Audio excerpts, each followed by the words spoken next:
Ahora sí. ¿Estamos ya en directo? Sí. Bueno, pues una disculpa. Ok.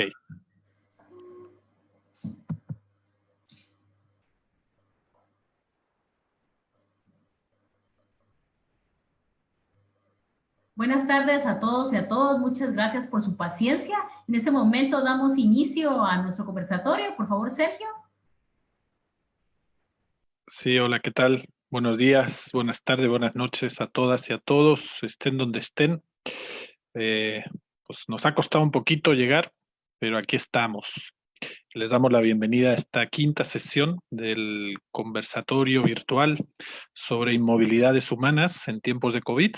Mi nombre es Sergio Prieto, soy parte del Laboratorio de Investigaciones Transfronterizas de ECOSUR y en esta ocasión, nuestra quinta jornada, el título de esta reunión, de este conversatorio, es, parafraseando a Serrat, se hace camino al migrar. Nuevas rutas, relatos y experiencias desde los sures globales. Le cedo la palabra a Rosario para que nos explique más al respecto. Bienvenidas y bienvenidos. Gracias, Sergio. Mucho gusto a todos y a todas. Rosario Martínez, del programa Migración y Desarrollo del Flaxo, sede académica Guatemala, que conjuntamente con el Laboratorio de Investigaciones Transfronterizas LIT del Colegio de la Frontera Sur, ECOSUR México, pues estamos desarrollando este ciclo de conversatorios. El día de hoy tenemos el quinto, ¿verdad? Y parte de los objetivos de estos conversatorios es ampliar también las fronteras territoriales, disciplinarias, institucionales, lingüísticas, de género, generacionales, para acercar conocimiento a diferentes actores. El objetivo general de estos conversatorios también está en el marco del COVID-19 y que motiva la reflexión y análisis de impactos coyunturales y estructurales en las dinámicas de la inmovilidad humana, con la participación de investigadores, migrantes, individuales u organizados, actores políticos, organizaciones de acompañamiento a defensores y defensores de derechos humanos también de los migrantes, a nivel no solo de Centroamérica, México del Sur y del continente global. Y en esta oportunidad, ¿verdad? Estamos tocando un tema muy interesante que son las nuevas rutas migratorias y vamos a tener una constelación de participantes que van a permitir ampliar nuestro espectro y sobre todo dar un rostro humano a las migraciones, a las deportaciones. Y con ello dejo la palabra a mi colega Sergio Prieto de ECOSUR para que pueda presentarse. Gracias, Sergio.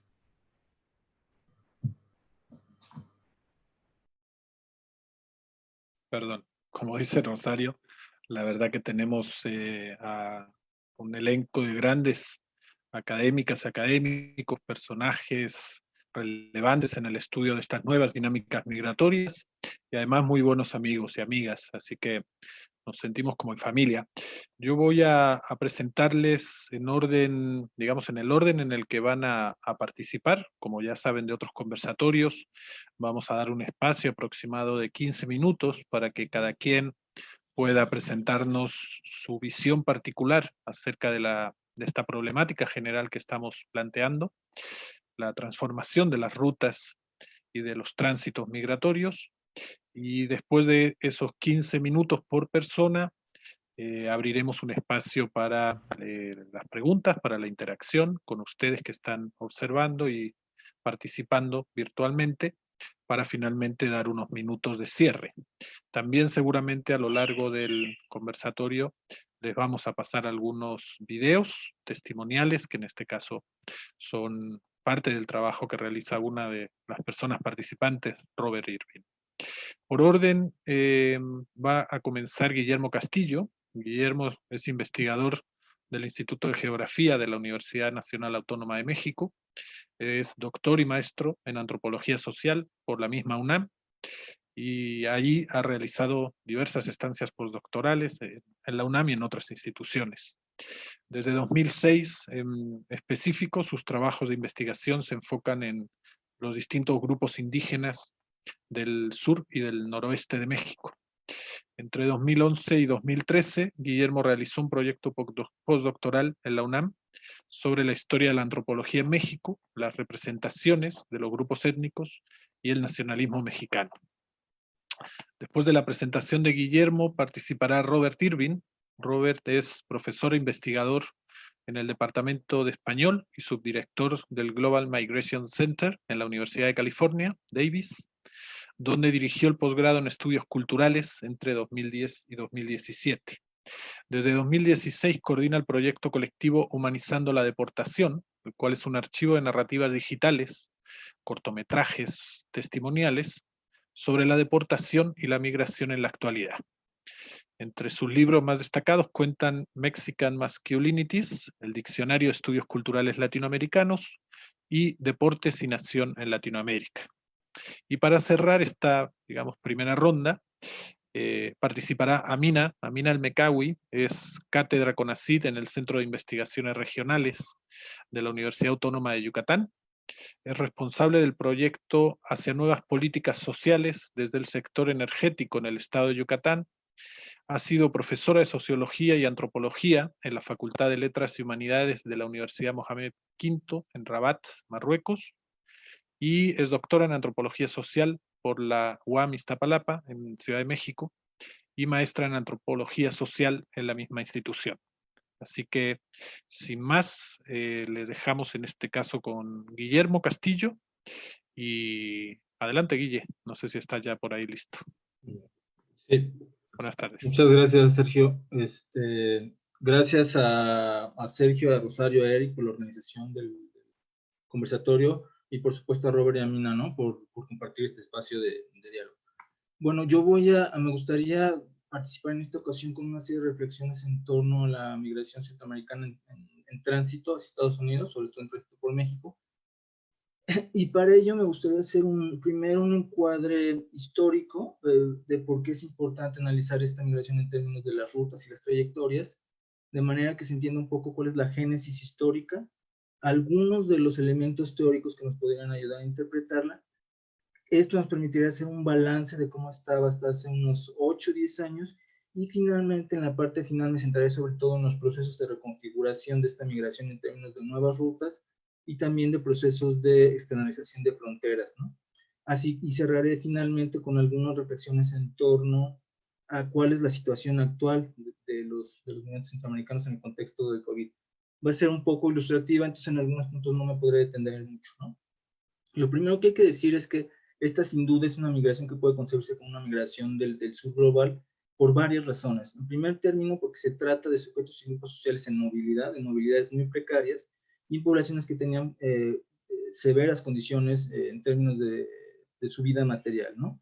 Pero también se da una dupla muy interesante en términos de su fuerte agencia.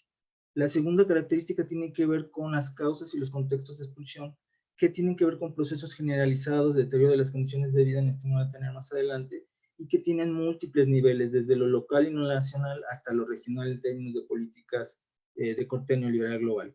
Y finalmente en términos de las rutas y orígenes y trayectorias, sobre todo pensando en que el destino de muchas de estas migraciones es justamente el norte global por una serie de características que describiré más adelante. Lo que sí sería importante tener en cuenta es que la migración es un fenómeno que se ha venido incrementando de manera más o menos generalizada por los últimos 50 años, y sobre todo con la coincidencia del periodo de las reformas neoliberales y de la expansión del capitalismo, ¿no? En términos de tres grandes procesos. Por un lado, como el deterioro de lo productivo de los países en desarrollo generó la expulsión de varios contingentes que se insertaron en las cadenas productivas y los mercados laborales, y estos migrantes, en segundo término, fungían como fuerza de trabajo barata, flexible y altamente explotable, ¿no? En términos de contextos sociopolíticos y de intervencionismo bastante acentuados.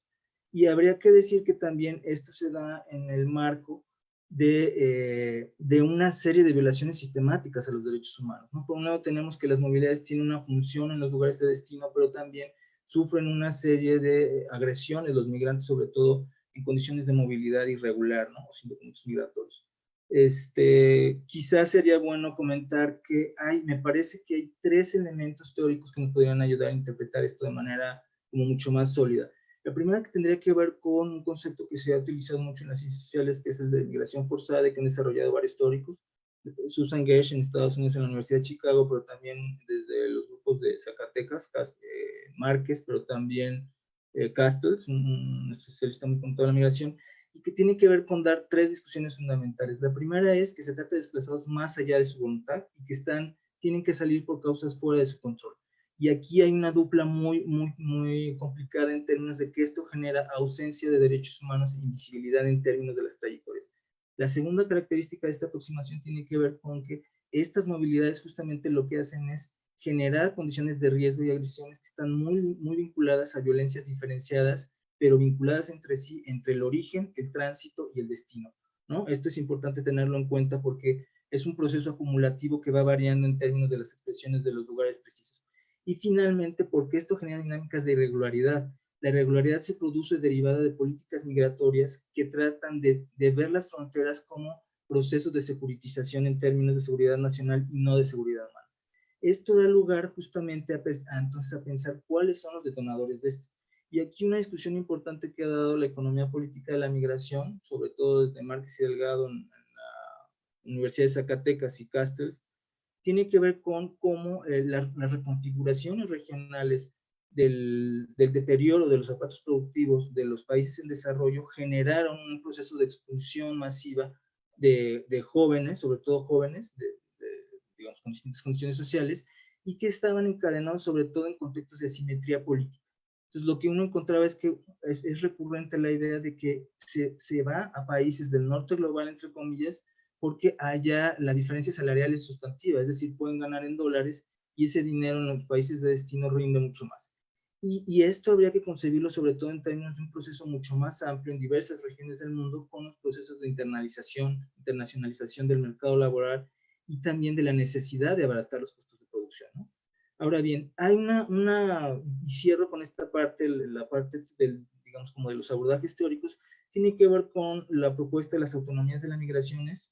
A mí me parece que esta es una propuesta muy relevante porque pone en el eje la agencia del sujeto político migrante, ¿no?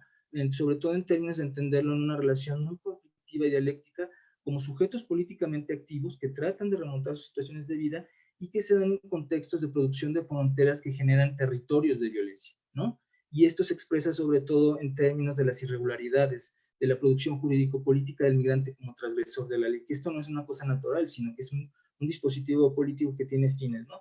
Y esto, bueno, lo han desarrollado varios autores, entre ellos de Génova y Mesada, no me detengo mucho en ello. Lo que quizás sí sería bueno recuperar es la idea de que esta migración tiene una génesis histórica muy larga, ¿no? Y que tiene que ver justamente con una dupla de procesos. Por un lado, como Estados Unidos en la región tuvo una serie de intervenciones precisas en distintos países, por ejemplo, en Guatemala con la asesoría del terrorismo de Estado, en el periodo del terrorismo de Estado, en El Salvador con la guerra y la contrainsurgencia, con un apoyo explícito, pero también después con las maras, ¿no? Con el regreso de las pandillas de las maras. Y finalmente en Honduras siempre tuvo un papel en términos de apuntalar economías extractivistas, ¿no?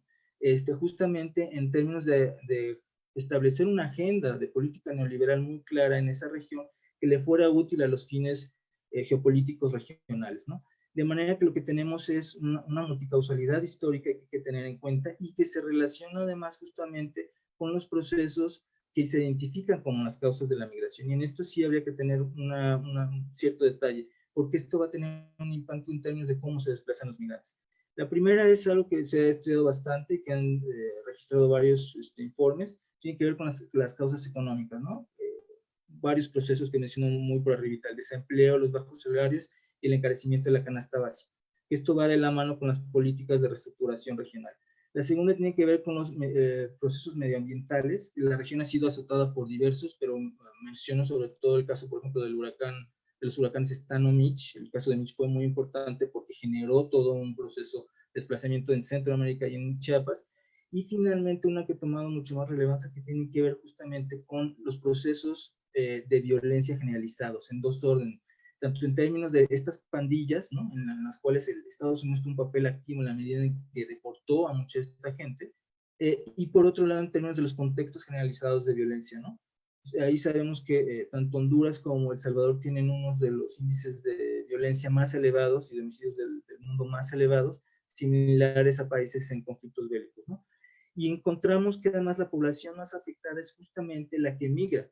Si bien el componente de hombres es muy importante, también cada vez se nota con mayor presencia el caso de mujeres, niños y adolescentes, población también LGTBI, y que además, aunque no son tan numerosos como los hombres, lo que acontece es que son poblaciones que tienen mucho más riesgo, ¿no? En términos de que pueden ser agredidos de maneras mucho más agudas y que tienen procesos de desprotección más agudos.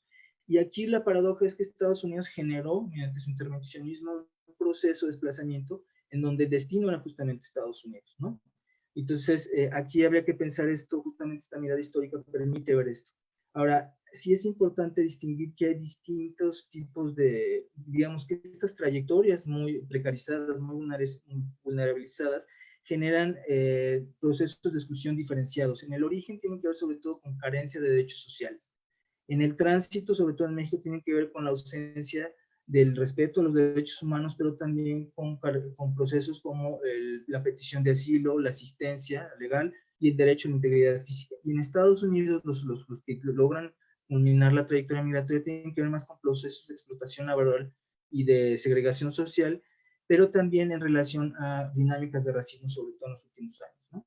Ahora, es importante entender que en términos de las rutas hay un gran tapón, ¿no?, que se genera justamente en la frontera con, digamos, entre Guatemala y México, porque los dos puntos de entradas fundamentales eran Chiapas, por Ciudad Hidalgo, y siguiendo la ruta luego sube hasta Veracruz y después se bifurca hacia el noroeste y hacia el noreste. Y la otra era en Tenosquique, ¿no? Y algo que es muy interesante destacar es que los lugares donde más se registraban los procesos de concentración de migrantes, tanto en la atención de albergues como en violación a derechos humanos, tienen que ver justamente con municipios fronterizos del sur del país y del norte del país, ¿no? Y de alguna manera, una cosa que es fundamental tener en cuenta es que así como hay una visión histórica de la migración, ¿no?, una migración muy, muy numerosa, que por ejemplo más o menos para 2015 rondaban los 600,000 personas que intentaban cruzar México y que con el proceso de las caravanas llegó a cerca de 300,000 en el primer semestre del 2019. Tenemos que, este proceso de las rutas es un proceso histórico que ha venido cambiando, y aquí lo que habría que entender son justamente cuáles son las relaciones que se tejen entre los grupos migrantes y dos grupos de actores fundamentales. Por un lado, las organizaciones y actores que apoyan y acompañan a los migrantes, las redes de albergues, las casas de migrantes, ONGs internacionales y nacionales, y por otro lado, las instituciones y los grupos que tratan de contener los procesos migratorios, los estados nacionales, el crimen organizado, etc. Y aquí lo que hay que, nuevamente, una lectura que sería importante tener en cuenta es justamente cómo el papel de Estados Unidos modificó estas rutas y generó procesos de externalización de fronteras, es decir, que el proceso de filtro que antes estaba en la frontera norte mexicana del sur de Estados Unidos se bajara y se recorriera. Y hay dos ejemplos que son fundamentales mencionar aquí para entender estas formas de regímenes fronterizos regionales. La primera tiene que ver el contexto de la crisis de los niños y menores migrantes del 2014. Recordarán que ahí se empieza a instaurar el programa Frontera Sur y encontramos ahí que se genera ahí un proceso de contención muy claro, ¿no? De generar procesos de contenciones territoriales en términos tal cual de securitización de fronteras.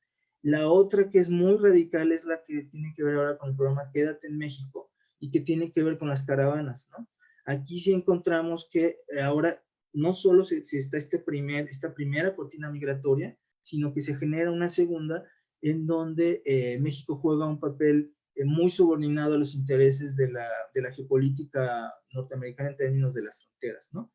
Y aquí sí me gustaría, hay varios casos que fueron muy mediáticos y que de alguna manera expresan este tipo de situaciones tan agudas.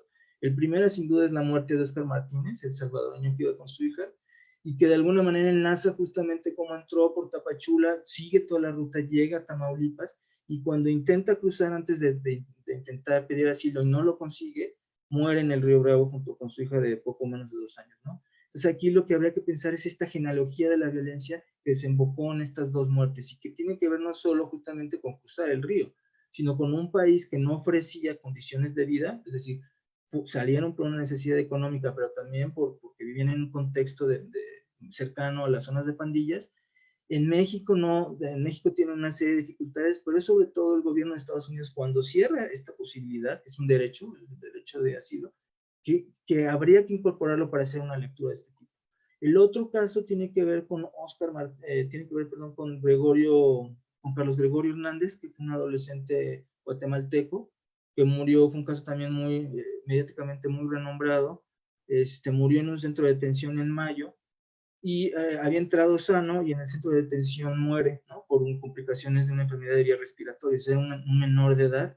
Y además aquí encontramos justamente otra cuestión que tenía que ver justamente con la articulación de las redes migratorias, ¿no? Él iba con un proceso de reunificación familiar. Y el tercer testimonio que traigo a cuenta es el de Francisca, una mujer hondureña, parte de las caravanas, que sale justamente por la articulación de dos procesos, violencia y pobreza. Queda viuda porque asesinan al esposo, tiene 5 hijos y se va con uno de los hijos menores justamente para apoyar a sus otras hijas y sus 6 nietos, ¿no? Entonces, encontramos justamente que estas rutas, en donde se manifiesta la violencia de manera muy, muy explícita, tienen estos procesos de expulsión muy claros, en donde una lectura histórica es lo que nos permite dar cuenta de esto. Donde efectivamente habría que pensar cuál es el papel en términos regionales de origen, tránsito y destino, pero sobre todo también más allá de los procesos de victimización de los migrantes, cómo tratan de hacer frente mediante diversas estrategias de agencia a sus condiciones adversas, ¿no? Las caravanas sin duda fueron un ejemplo de agencia política y de proceso autoorganizativo para dar cuenta de dos cosas, del crimen organizado, de la visibilidad, ¿no? Hacerse visibles y eso les protegía, y por otro lado de hacer frente a estados que no reconocen sus derechos. Y termino con una reflexión muy breve en términos de cuál es el escenario actual. El escenario actual es un escenario muy complejo. Los migrantes en el contexto del COVID-19 están sometidos a 3 procesos. Están varados y contenidos, ¿no? por el cierre de fronteras, y donde hay una mayor precarización. Hay albergues rebasados y los trabajos temporales que tenían no están a su disposición. La segunda tiene que ver con el endurecimiento de las fronteras y con la reducción prácticamente y la práctica anulación del derecho de asilo en Estados Unidos, ¿no? Que ha cerrado por completo la puerta. Y finalmente la idea de que están atrapados en las fronteras y están en escenarios de mayor desprotección y de mayor riesgo. Bueno, yo creo que le dejaría aquí para dar suficiente espacio a los demás colegas, y ya después en la sesión de preguntas, pues con mucho gusto ampliamos algunos de estos puntos, ¿no? Buenísimo, Guillermo, muchas gracias. Vamos a continuar con Robert. Seguramente habrá muchas preguntas y las pueden compartir ahí en la sección de comentarios del Facebook Live. Las vamos a ir sistematizando y pasándosela a nuestros colegas más adelante. Robert quería compartirnos también algún video. No sé si lo tiene preparado, si lo tiene Eric. Y si no, pues directamente el espacio es tuyo, Robert. Gracias. Bienvenido. Gracias.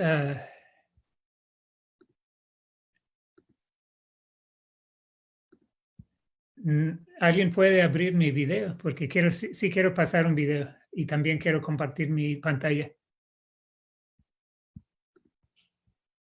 Ok, muchas gracias. Y luego, si me permiten compartir mi pantalla, por favor.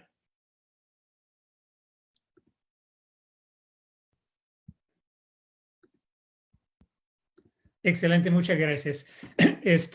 Gracias a Sergio, a Rosario, a Eric, los demás colegas de la mesa por la invitación y la oportunidad para compartir, dialogar, aprender, y al público también por su interés en estar con nosotros hoy para escuchar lo que hemos aprendido nosotros sobre temas de gran importancia en la actualidad. Yo voy a presentar hoy este proyecto que se llama Humanizando la Deportación. Pueden ver nuestra página web en la pantalla. Es un archivo comunitario de testimonios audiovisuales. Les voy a platicar un poco de qué se trata, pero básicamente es sobre deportación y vulnerabilidad de migrantes en Estados Unidos y México. Y de ahí voy a hablar de un poco de lo que acaba de mencionar Guillermo, pero un poco más allá, de las nuevas vulnerabilidades de migrantes en la frontera norte, Tijuana en particular, en el contexto del COVID-19. Pero voy a empezar con un video de este proyecto, pues un cachito de una narrativa digital.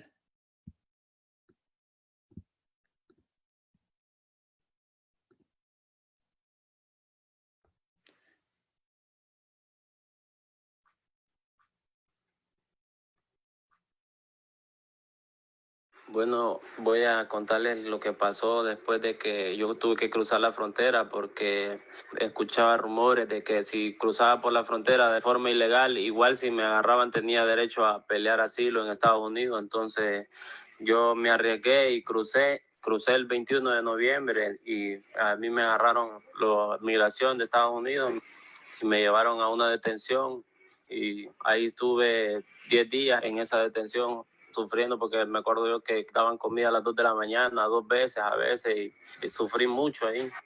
El oficial de migración me sacó de mi celda para hacerme una pequeña entrevista y preguntarme si yo tenía miedo de regresar a mi país. Yo le dije que sí, que yo tenía miedo de regresar, y yo le dije cuál era mi problema, que venía huyendo por la extorsión.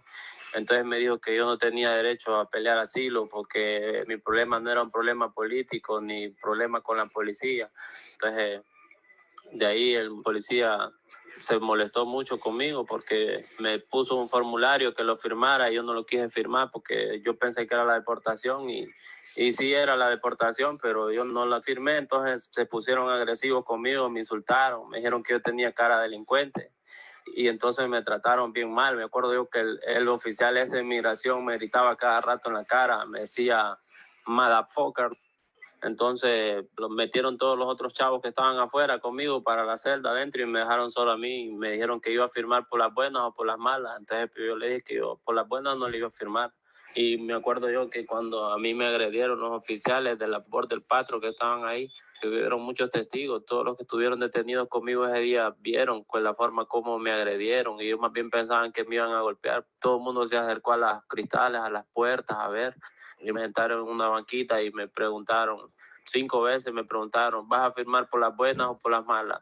Que yo no puedo firmar porque yo no quiero que me regresen a mi país. Entonces se pusieron unos guantes entre los tres, eran 3 oficiales, me agarraron las manos, me doblaron hacia atrás y me pusieron las huellas ahí en la deportación a la fuerza. Pues la deportación mía no está firmada, solo está con la huella. Para mí fue una injusticia del policía porque como yo le caí mal, no sé, ese muchacho es muy racista. Me acuerdo yo que yo estaba tosiendo porque llevaba como gripa.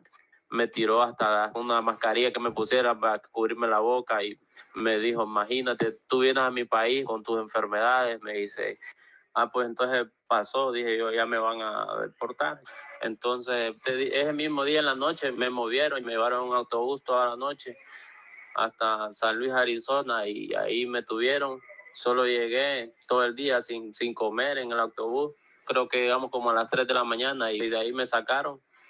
No me quitaron ni las cadenas, las esposas, nada, porque me esposaron de pies y manos.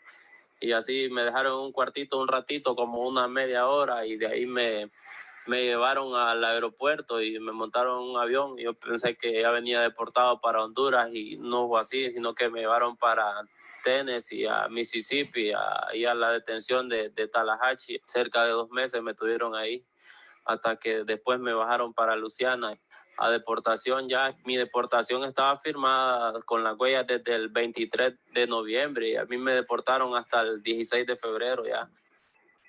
Pues sí, me deportaron. Entonces, me llevaron para la terminal de San Pedro Sula.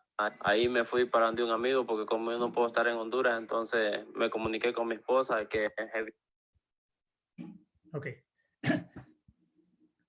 Entonces, el proyecto Humanizando la Deportación, y quisiera volver a esa página.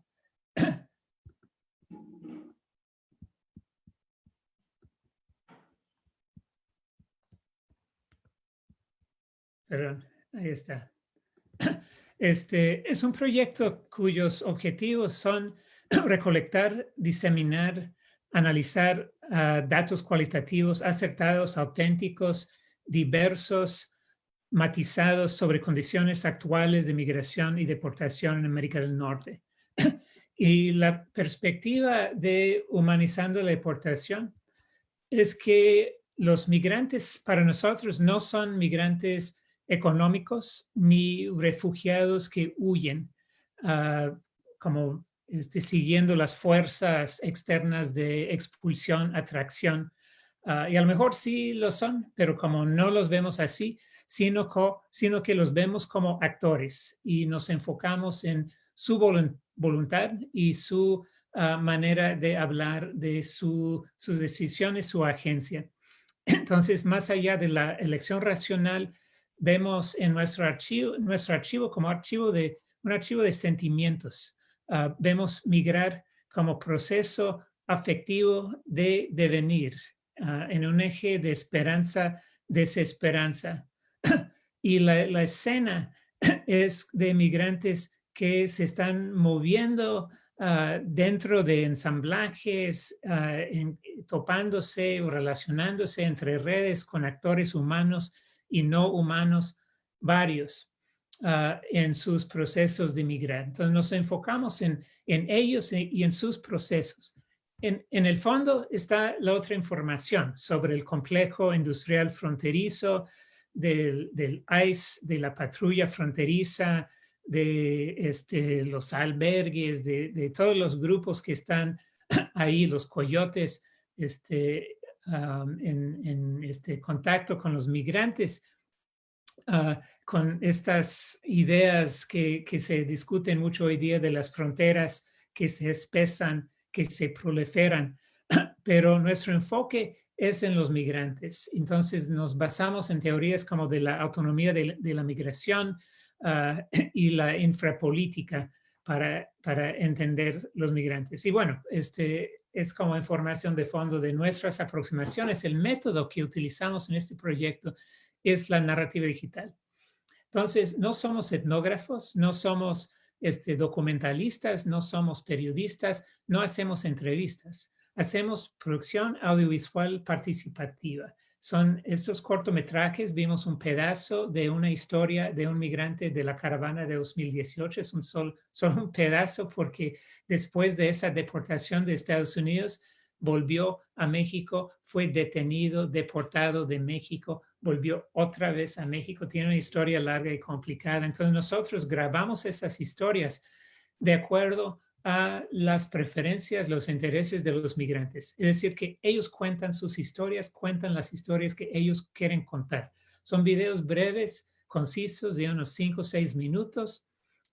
Y entonces creamos así un archivo de testimonios, un archivo bilingüe de acceso abierto que se encuentra todo en nuestra página web de Humanizando la Deportación. Los narradores son los autores, directores, dueños de los derechos intelectuales de los videos que ellos producen. Se trata de difundir saberes comunitarios sobre la migración y la deportación. Nuestro equipo es grande, de unos 20 profesores investigadores, han participado unos 30 estudiantes de posgrado, quizás 60 estudiantes de licenciatura. Tenemos el archivo más robusto, extenso sobre la deportación, la deportabilidad y la precariedad migrante en el mundo. Yo creo que tenemos en este momento 290 historias de 244 migrantes en nuestra página. Les voy a mostrar otro clip porque quiero hacer referencia a estos dos perfiles de migrantes en unos minutos.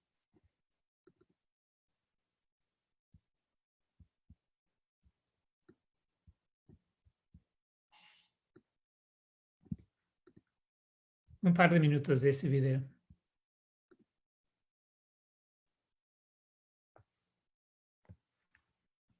Mi nombre es Salvador Ruiz Bañuelos. Me estoy comentando sobre de mi vida callejera aquí en Tijuana y sobre drogadicción y alcoholismo. Llegué a Estados Unidos muy chiquito. En el transcurso que yo estaba allá en Estados Unidos, llegué a tener mi documento, permiso de trabajo. Tenía mi cita para mi residencia. y yo la perdí porque estaba pues en el proceso de mi cárcel. No existía esa cita de la residencia. Pues también hay que estar consciente de lo que la drogadicción te pone así, por eso estabas en la cárcel. Mi deportación fue en el 2003. Me vine para acá, para Tijuana, y aquí fue donde se me generó más el egoísmo de mi drogadicción. Tuve una vida más pesada porque no estaba con experiencia aquí en Tijuana, que hasta la vida puedes perder si no te generas bien. Ya la drogadicción te hace hasta atravesarte de los carros para que te maten, ya no quieres vivir. Pues yo usaba droga, cristal, chiva, marihuana, todo, cocaína. Pues gracias a Dios, mi drogadicción no me generaba robar, sino pedir ya para drogarme, para irme a dormir, pero con cartón, en la calle. Caminaba yo descalzo, me robaba mis tenis, caminaba por la calle, las calles más principales de Tijuana, La Revolución, Constitución, toda la zona centro. Así andaba. También dormía en el bordo. Ahí se escuchan balazos, muertes, matan gente. A mí me llegaron a picar con un picayelo, me picaron la espalda, la espina dorsal, y me solté corriendo. Y ya llegué hasta la zona centro y me estaba liqueando la sangre y me picó uno muy fuerte. Allá se miran muertes en el bordo por la drogadicción. Dormías como un yongo con cartón, con sábanas, todas cochinas. Se oían balazos, los puros soldados desertados que se agarran ahí, que gracias a Dios estoy vivo. Y pues tuve la ocasión que me contactaron mis hijos y se lo agradezco. Bien, bien. Entonces, quisiera compartir también ese video para darles un poco idea de como la amplitud de material en nuestro archivo. Hemos tenido 4 fases. El proyecto nació en el año 2016 en Tijuana, colaboración entre la Universidad de California, Davis, y el Colegio de la Frontera Norte, con un enfoque en la deportación y lo que se veía en ese momento en la ciudad de Tijuana.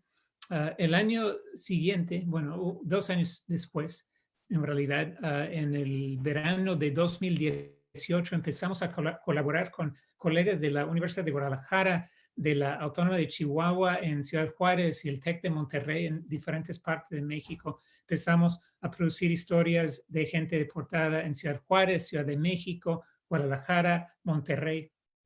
Y luego, en una tercera fase del proyecto que empezó en el año 2019, bueno, en realidad un poco antes, con la caravana del otoño de 2018, empezamos a trabajar con migrantes en tránsito también, no solo gente deportada de Estados Unidos, sino que nos dimos cuenta que los migrantes en tránsito en México se sujetan a riesgos grandes. Muchos son deportados durante su trayecto por México. Entonces tenemos en el archivo migrantes centroamericanos, caribeños, africanos. Y también empezamos a trabajar más con gente indocumentada de Estados Unidos, gente deportable de ahí. Y ahorita nos gustaría como lanzar una 4ª fase del proyecto. Estamos como ya con un plan con los colegas en el COLEF de trabajar el tema de la migración en tiempos del COVID-19. Entonces, con eso como concluyo, en Tijuana hay 2 poblaciones y voy como investigando esto con un colega del COLEF, Juan Antonio del Monte, y ya tenemos como un artículo que salió en la página del COLEF, pero queremos también recopilar narrativas digitales de experiencias de 2 como perfiles de migrantes, de los migrantes deportados, y hablo de los recién deportados porque siguen deportando a gente de Estados Unidos, incluso de centros de detención donde ha habido brotes del COVID, y luego también están deportando a gente de forma express. Los que cruzan la frontera los deportan el mismo día en como 2 horas. Hasta centroamericanos también los deportan a México, los que agarran la frontera. Entonces, estos deportados y también los migrantes en tránsito, los que solicitan asilo y están ahí esperando porque todo se ha suspendido, otros que están en proceso de buscar cómo quedarse en México. Entonces, ¿cómo ha sido la experiencia, como mencionó Guillermo, con los albergues que no pueden tener tanta gente debido a los protocolos de sano distanciamiento, de la falta de recursos que no están llegando, despensas de Estados Unidos, los voluntarios muchas veces o ya no están llegando, no pueden llegar en las condiciones actuales. Entonces, como con la cierre de la frontera, como hay condiciones varios que estamos observando desde lejos, que esperamos como entender mejor de cerca a través de más como un trabajo de campo. Y ya mencioné varias de las complicaciones, pero también para los migrantes que no están en albergues, que no hay trabajo, no hay acceso fácil a despensas. Pueden imaginar qué tan difícil es tener acceso a buen cuidado médico para los extranjeros, sobre todo los irregulares, los andan indocumentados, y también son víctimas con frecuencia de la violencia ahorita. Entonces, bueno, con eso voy a terminar. Creo que ya tenemos varios temas en común, Guillermo y yo, y gracias por su atención. Seguimos.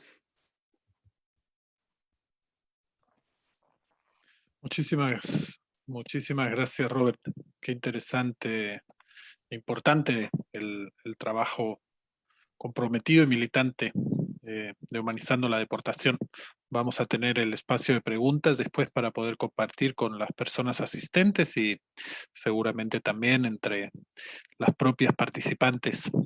Ahora vamos a dar paso a la conversación con Amina El Mekawi. Igual que el resto de compas, tienes aproximadamente 15 minutos, Amina, desde que te veamos y escuchemos. Adelante.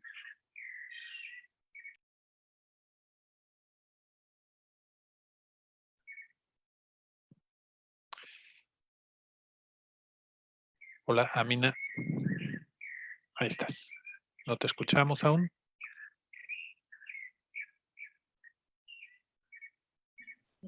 Hola, ¿sí? Gracias. Buenas noches. Acá en México, muy buenos días, parece en Marruecos. Muchísimas gracias primero a Sergio, a Rosario y a Eric por la invitación. Igual me da gusto compartir con Guillermo y con Robert este debate tan interesante. Quería también agradecer a mis alumnos, Sufien, Jawed y el profesor Larbi por su esfuerzo en movilizar ese evento en árabe, y también me ayudaron en un video. La verdad, quería empezar ese debate con un pequeño video que es un mosaico de unas fotos que nos acercan de la realidad de los riesgos de las fronteras, la realidad de los campamentos y también los riesgos de violencia que se viven los inmigrantes en la ruta de Balcán. Ahora voy a compartir con ustedes.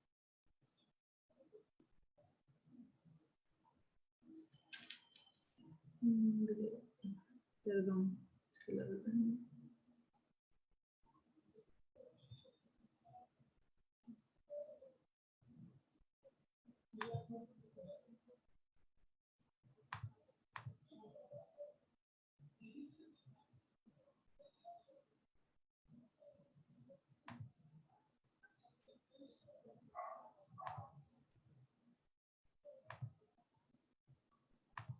Esa es mi presentación, perdón, tengo que compartir.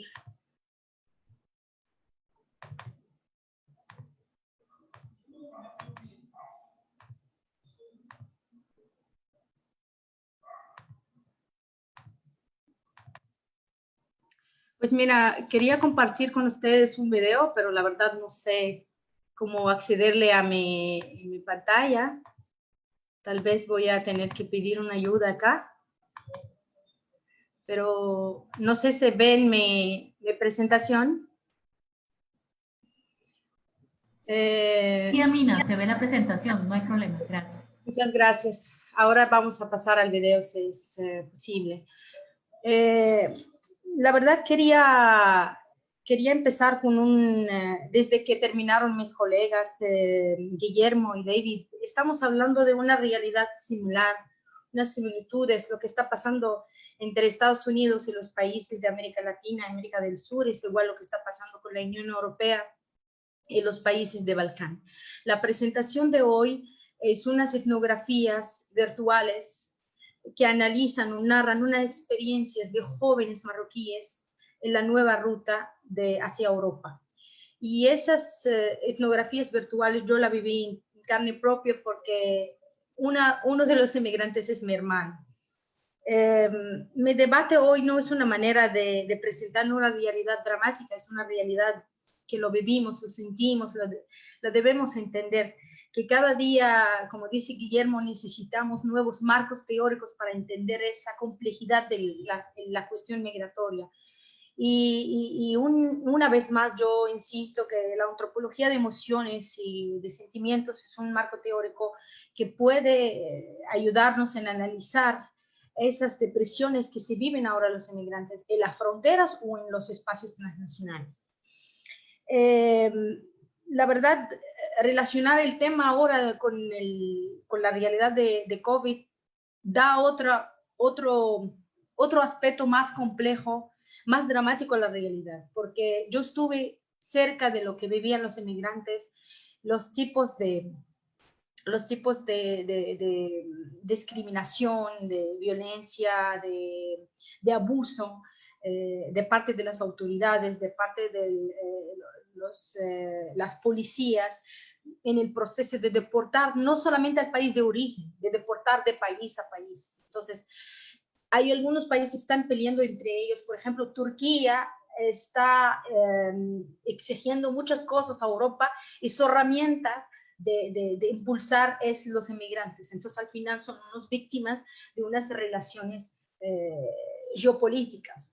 Y me parece la discusión de hoy nos está abriendo un poco el ojo de hacer una crítica al sistema neoliberal, que la verdad debemos de pensar una vez más de esas realidades inhumanas que estamos viviendo, sobre todo en zonas fronterizas. Yo digo, ahora con el COVID escuchamos un minuto de silencio por un político, por un empresario, por un presidente de un gobierno. Nunca escuchamos un minuto de silencio por migrante. La verdad que cada día mueren, no solamente por el COVID, mueren por el maltrato, por los riesgos de salud que viven en los campamentos, se mueren por la violencia que reciben, por el abuso, porque las políticas, sobre todo en los países de Balcán, que se ejercen hoy en día, como habló Guillermo, los nuevos espacios de terrorismo, de explotación, del crimen organizada, fueron causadas por esas políticas. Entonces, a través de esas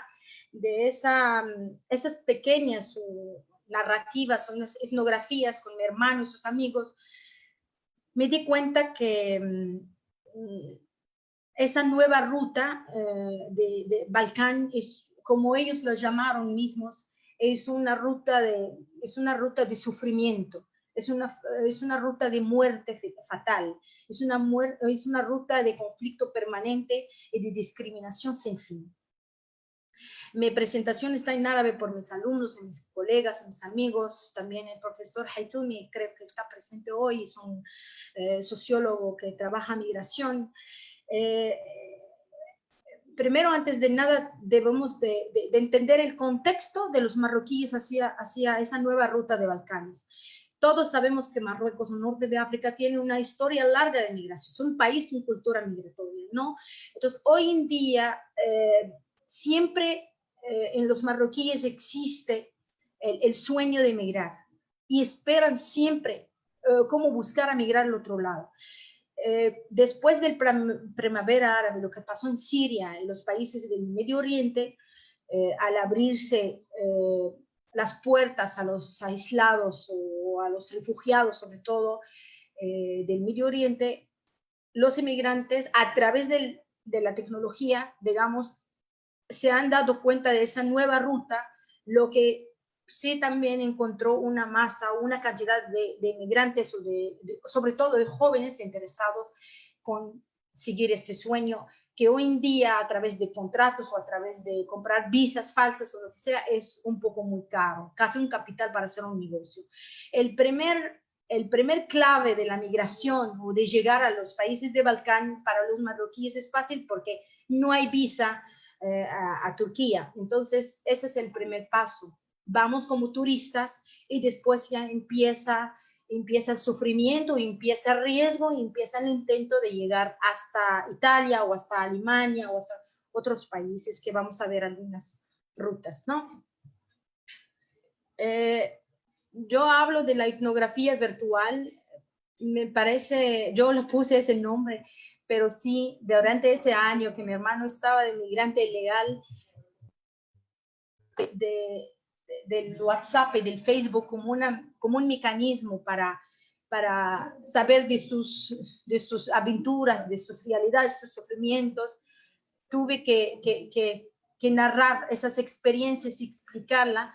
Entonces tuvimos siempre un contacto desde el WhatsApp, desde el Facebook, desde el Instagram, que la verdad eran un espacio de mucha inquietud. Usamos los dos el programa Maps porque yo sigo la ruta que él sigue y veo los riesgos y el porcentaje del éxito, por favor, el porcentaje del éxito de su intento migratorio. También hemos usado los programas de clima para saber si hay frío, si hay hielo, se pueden inmigrar sin problemas. Y también, por fin, la cultura YouTube ha sido muy clave para sus inmigrantes, para sus jóvenes, porque a través de esos programas había videos de muchos jóvenes que dan sus experiencias y te muestran la ruta de dónde vas a dónde llegas.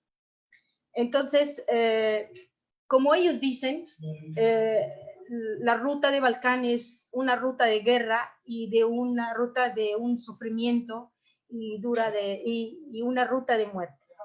La primera fase de esas etnografías fueron como turistas a Turquía. Entonces, de Turquía fueron a la frontera con Grecia, a Edirne, para llegar a Thessaloniki. Es una ciudad donde está un campamento muy grande. Entonces, allá estamos hablando de más de 2 días de cruzar bosques, de cruzar riesgos, de no había agua, como ellos contado, y la verdad siempre había la inquietud y el miedo, pero ahí en esa frontera existe el narcotráfico de la crimen o del narco del tráfico de las personas. Nació los kurdos que vienen de Kurdistán, Irak, para que ellos aprovechen de esos inmigrantes, le quitan los celulares, le quitan el dinero, le quitan todo lo que tengan para que puedan ellos tener un poco de eso. La segunda etapa, al llegar a los campamentos en Grecia, ellos lo llaman el cárcel abierto, porque sí tienen derecho de estar en el campamento y pueden salir. Pero Grecia tiene una política de dar a los inmigrantes un permiso que pueden quedar solamente 30 días, pero los inmigrantes dicen, ¿para qué esos 30 días? Ellos dicen o explican, según su perspectiva, que es una política para hacer unas estadísticas, para tener datos acerca de esos inmigrantes y para que tengan pues una manera u otra datos para que puedan pedir apoyo de la Unión Europea.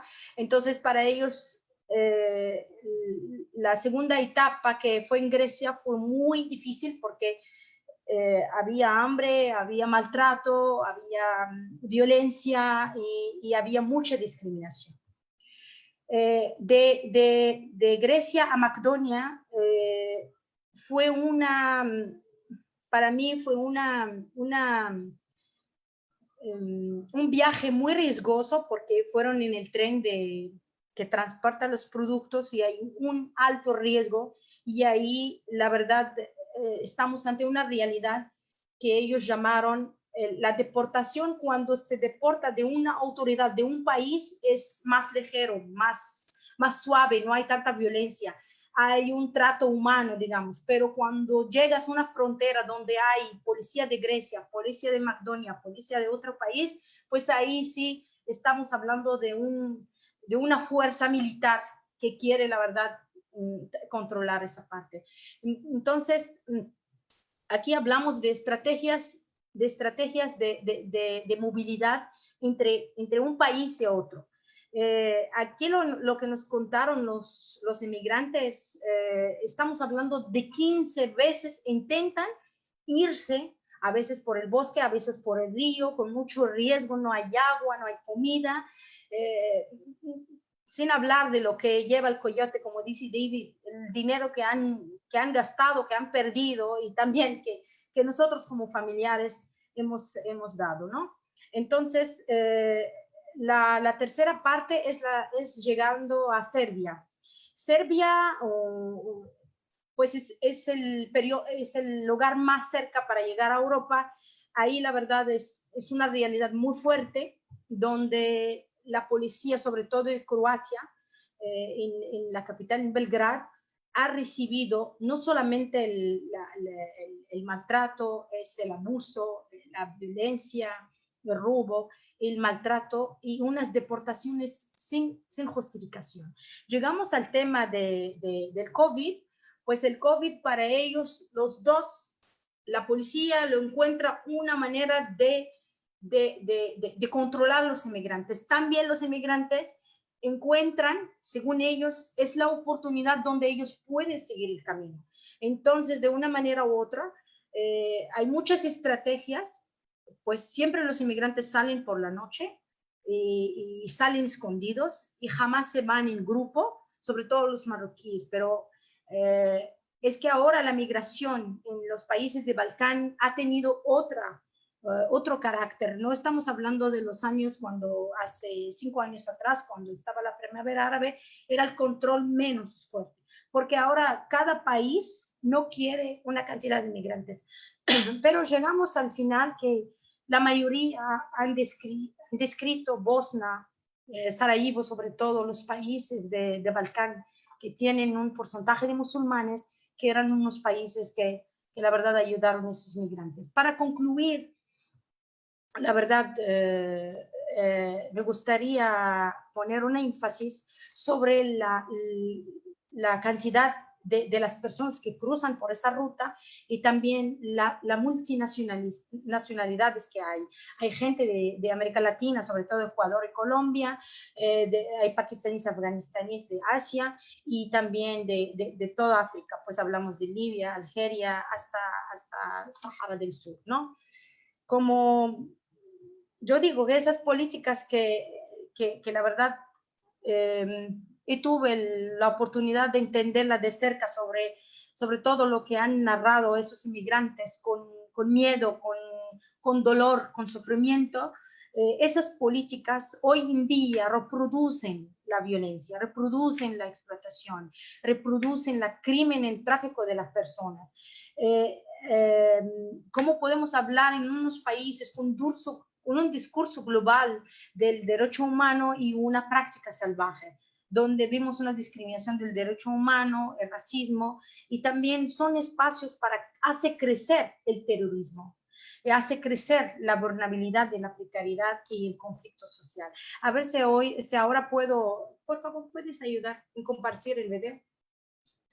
A ver si puedo ahora compartir con ustedes unos videos de las fotos que he partido para concluir.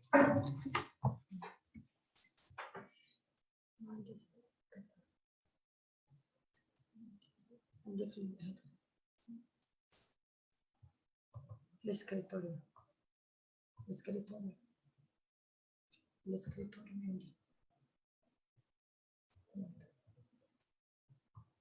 Öyle siz koparsınız.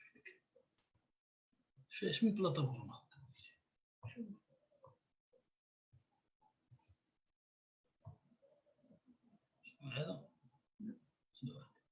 No, el video.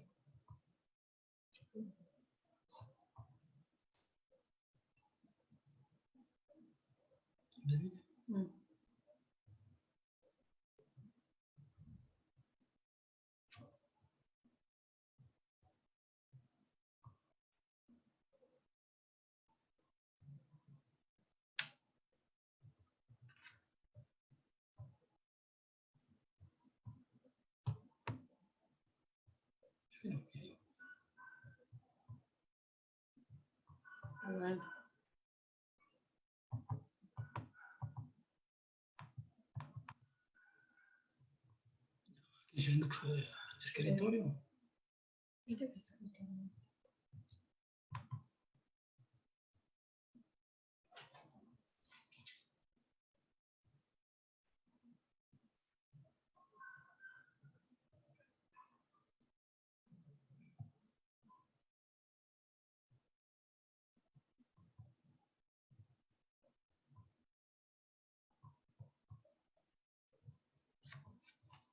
No,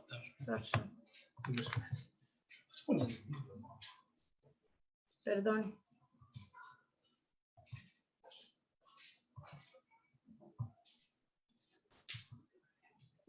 No llegué a compartir con ustedes el video, perdón. Bueno, no te preocupes, Amina. Mira, en lo que siguen investigando, a ver cómo lo pueden compartir, porque me parece que es un elemento muy interesante para poder ver esas similitudes y esas continuidades entre los procesos entre Marruecos, Europa, con los que ocurren acá entre Centro, Mesoamérica y Estados Unidos. Si te parece, en lo que terminan de arreglar esto, vamos a compartir algunas preguntas con ustedes, con Guillermo, con Robert y contigo, de las intervenciones, las consultas que está haciendo la gente a través del Facebook Live. Te pido mientras tanto que puedas silenciar el micrófono y voy a dar paso a Rosario, que tiene la primera pregunta. Gracias, buenas noches a todos y por mantener acá con nosotros en este quinto conversatorio. Tenemos una pregunta de Walter Pastor, que pregunta a Guillermo: creo que es necesario hablar no solo de procesos migratorios económicos, sino hablar de expulsión forzada generados por la no reconocida violencia estructural, vinculado íntimamente con la exclusión, marginación, abandono, el despojo y la falta de oportunidades, especialmente para la juventud. Guillermo.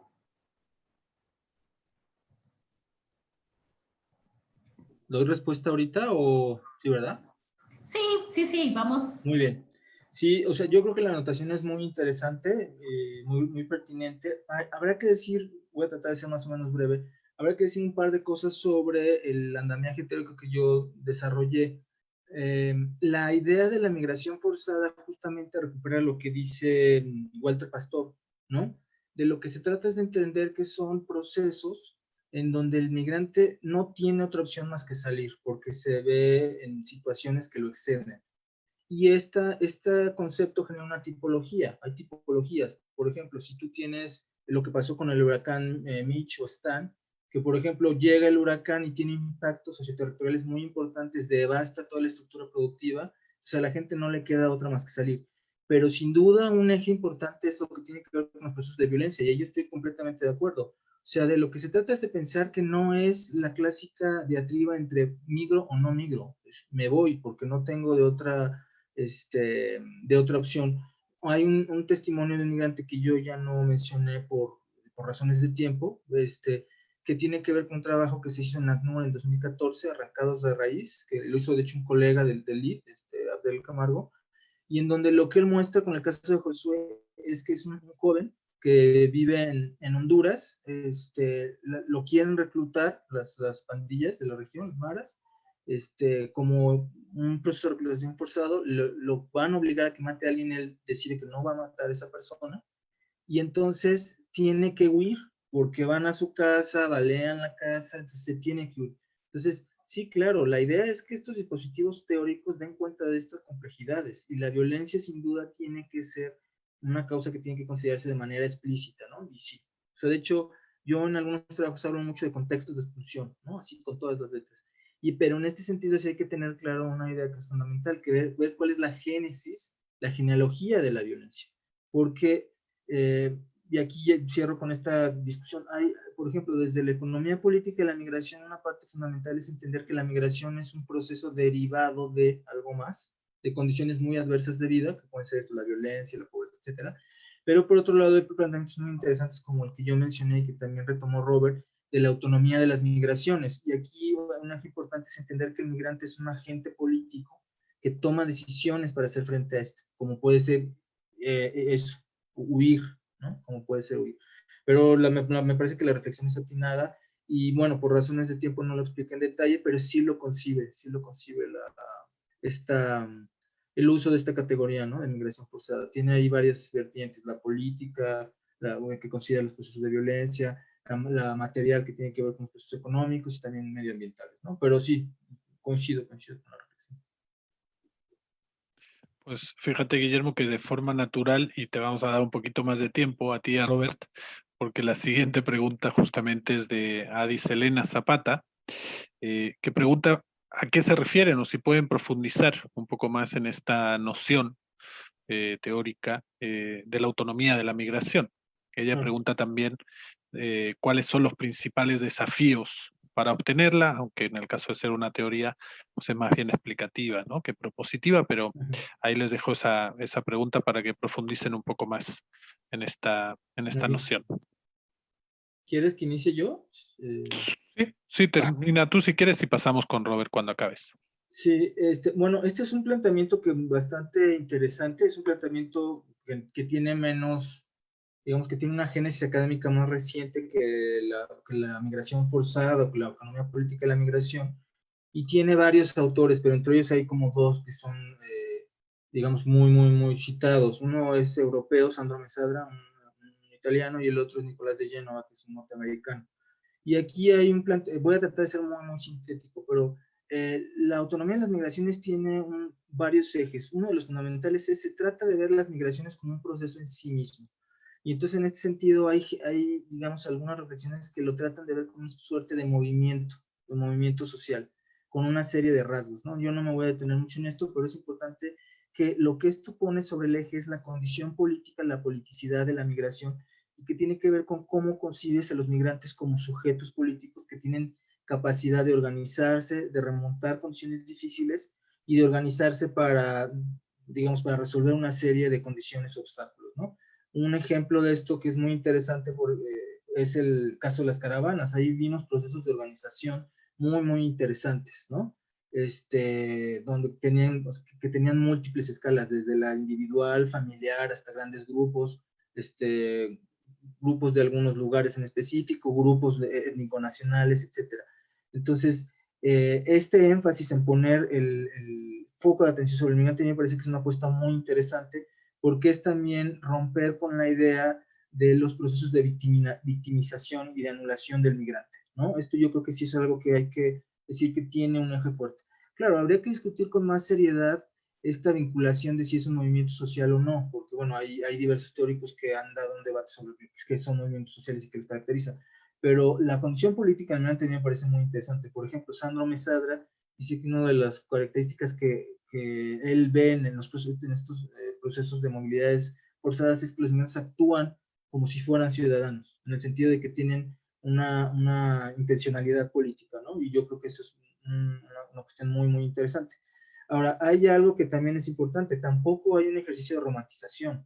No se trata de decir que la migración es buena per se, sino se trata de ver cuáles son las características de las migraciones, pero sobre todo de los sujetos migrantes.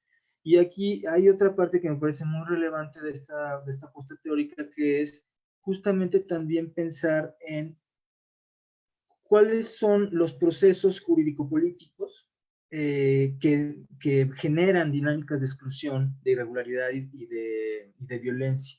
Entonces, por ejemplo, aquí de Génova lo que dice es que las fronteras, generalmente desde diversos discursos se ven como hechos, como hechos sociales que están dados y que no hay que cuestionar. Y él lo que dice, que a mí me parece muy sugerente, es que hay que ver justamente cuáles son los procesos de producción histórico-política de las fronteras. Las fronteras no son fijas, no son rígidas, no son una línea, sino son espacios que están cargadas de relaciones de poder y que excluyen a unos sí y a otros no. Por ejemplo, no en este contexto, pero ¿por qué el migrante sin documentos tiene que ser criminalizado y a lo mejor un gerente de un corporativo internacional tiene una condición que le permite la movilidad internacional sin ningún problema, ¿no? Entonces, sí es muy importante entender que hay estos procesos de exclusión jurídica, política, tienen una historia, y esa historia hay que trazarla. Y el otro eje importante es pensar las irregularidades, asimismo como procesos que se producen, pero también con fines ideológicos y políticos, ¿no? Y en este sentido, lo que es una reflexión muy profunda en términos de cuál es la relación entre el migrante, el Estado y la ciudadanía, ¿no? Que yo creo que viene a dar elementos interesantes, ¿no? Y bueno, cerraría diciendo una cosa que es muy interesante y que a mí me parece que, por ejemplo, es la apuesta de Robert, humanizando la deportación. Es importante que estos marcos teóricos luego aterricen en prácticas discursivas, ¿no? De mostrar estos procesos, y yo creo que es una muy buena dupla, ¿no? Porque finalmente los marcos teóricos lo que permiten es interpretar realidades, y los marcos teóricos tienen que actualizarse, ¿no? Repensarse de forma crítica en términos de los procesos que analizamos. Es decir, por ejemplo, lo que yo diría es, habría que analizar el proceso de construcción de las fronteras de manera diferenciada. Esto que yo dije, hay órdenes escalares locales, estatales, nacionales y regionales. Por ejemplo, pensar las fronteras, en el caso de la región Norteamérica y Centroamérica, como grandes configuraciones de regímenes fronterizos regionales, donde las relaciones de poder geopolítica de Estados Unidos juegan un papel fundamental, ¿no? O sea, no podemos entender la política migratoria de estos países sin el hecho de Estados Unidos, sin el hecho de la agenda migratoria de Estados Unidos. Y cierro con esta reflexión, por ejemplo, que ya mencionó un poco Robert y también Amina. Hubo un uso político de la pandemia de parte del gobierno norteamericano, tanto en términos de acelerar las deportaciones, de deportar gente enferma, como por ejemplo lo que pasó hace 2 días, que se aceptó una reforma al régimen, al sistema de asilo, de derecho de asilo, petición de asilo en Estados Unidos, y ahora prácticamente está cancelado, en términos de que tienen la discrecionalidad de hacer lo que quieran, ¿no? Entonces, bueno, este es un ejemplo de cómo hay que pensar históricamente, desde contextos jurídico-políticos, las fronteras, pero también la agencia de los migrantes, ¿no? Y bueno, si quieren le damos Robert tiene muchísima experiencia, él está ahí a pie de frontera en Tijuana. Sí, gracias, Guillermo. No voy a agregar mucho porque Guillermo creo que explicó bien este término que se emplea mucho en Europa. Y entonces, como estando yo en Estados Unidos, entre Estados Unidos y México, y dialogando con colegas que trabajan en el Mediterráneo, Europa, y escuché como este término, y luego como el contexto de los debates sobre la migración allá en los últimos años. Y ahí entonces como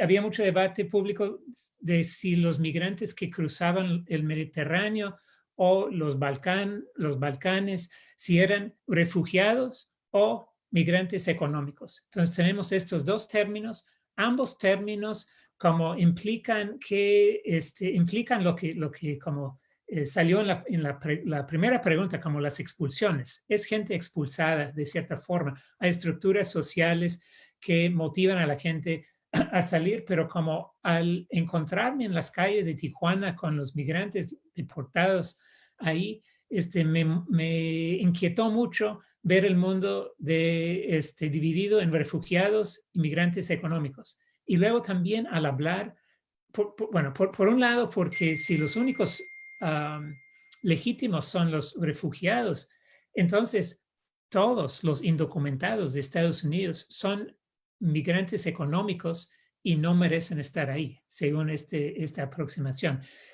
Pero al hablar con los migrantes, al grabar sus historias, reducir todo a situaciones como de violencia o como pobreza, me pareció una exageración. Y entonces el concepto de la autonomía de la migración nos ayudó a nuestros equipos en entender de otra forma la migración desde la perspectiva de las personas que sí tienen que lidiar con ciertas estructuras sociales y como reaccionar dentro de estas estructuras.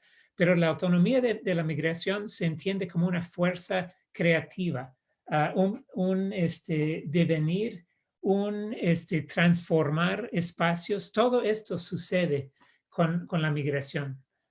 Y entonces como yo recurro mucho a un libro que se llama Rutas de Escape, en inglés Escape Routes, de Dimitris Papadopoulos, Niv Stevenson y Vasilis Tsianos.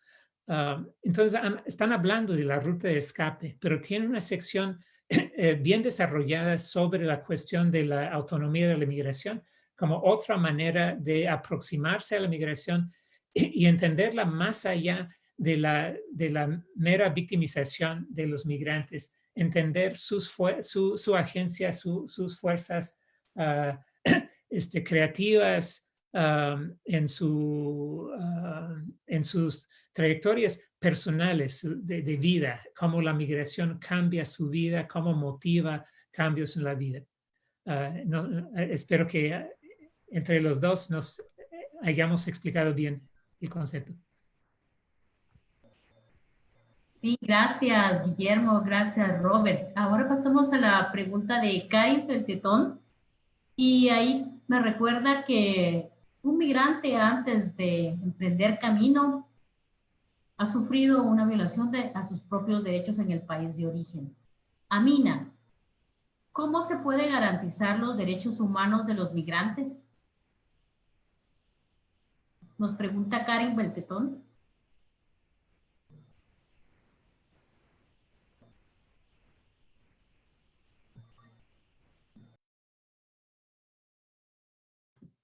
El micrófono, Amina, el micrófono. Ay, gracias. Gracias.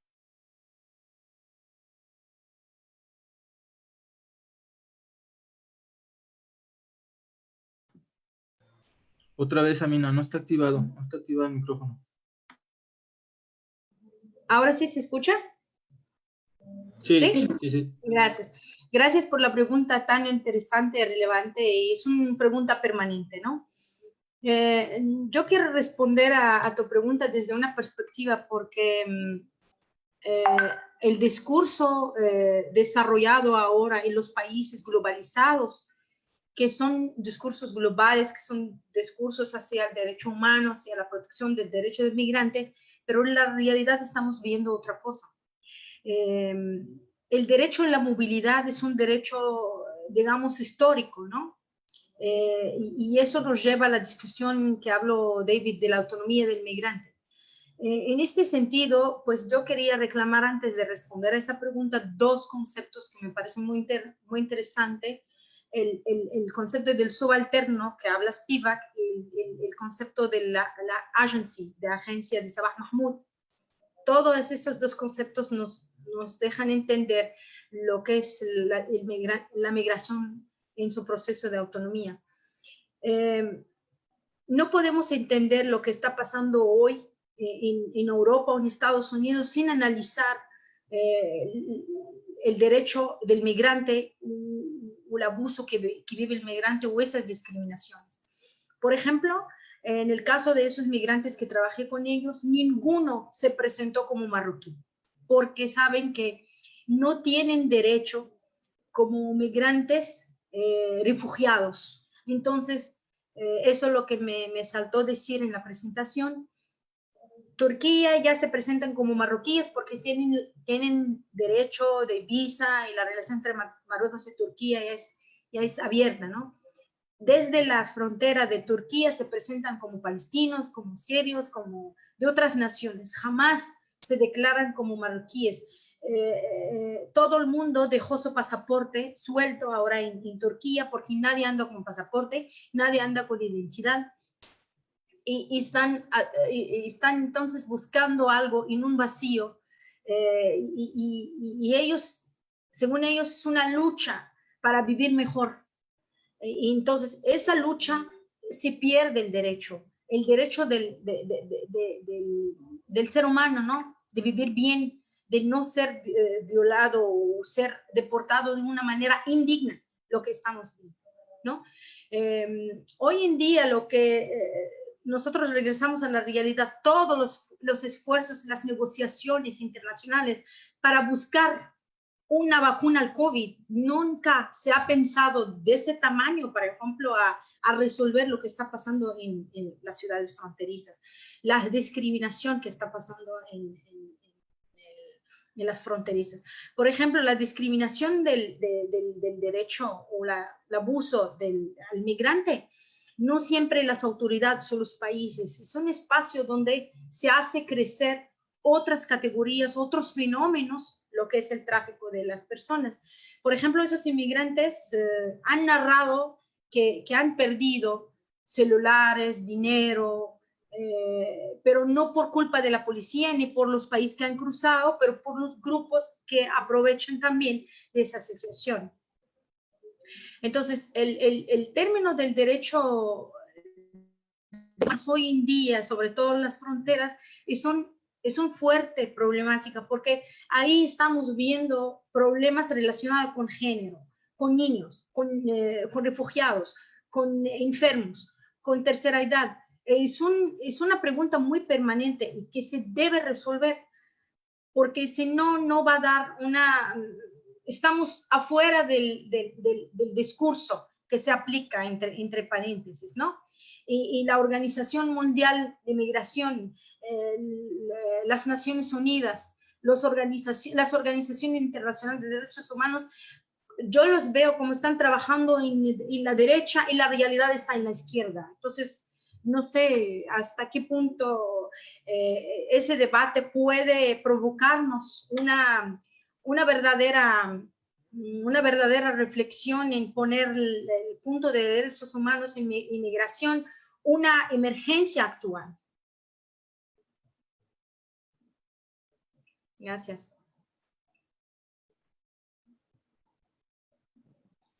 Gracias por la respuesta. Tenemos muchas preguntas, la verdad, pendientes y poco tiempo, como suele pasar. Así que les voy a pedir ser lo más concretas posible. También les informo que ya hemos recuperado el video que nos iba a compartir Amina y lo vamos a dejar casi para el cierre. Vamos a terminar con el turno de preguntas, finalmente las conclusiones de los participantes, pasaremos el video y luego ya cerraremos Rosario y yo. Tenemos una pregunta de Canil Polchag, que pregunta de forma general a la mesa, el tema de migración muchas veces está unido al tema de trata. ¿Cómo abordan esta temática desde sus respectivos campos?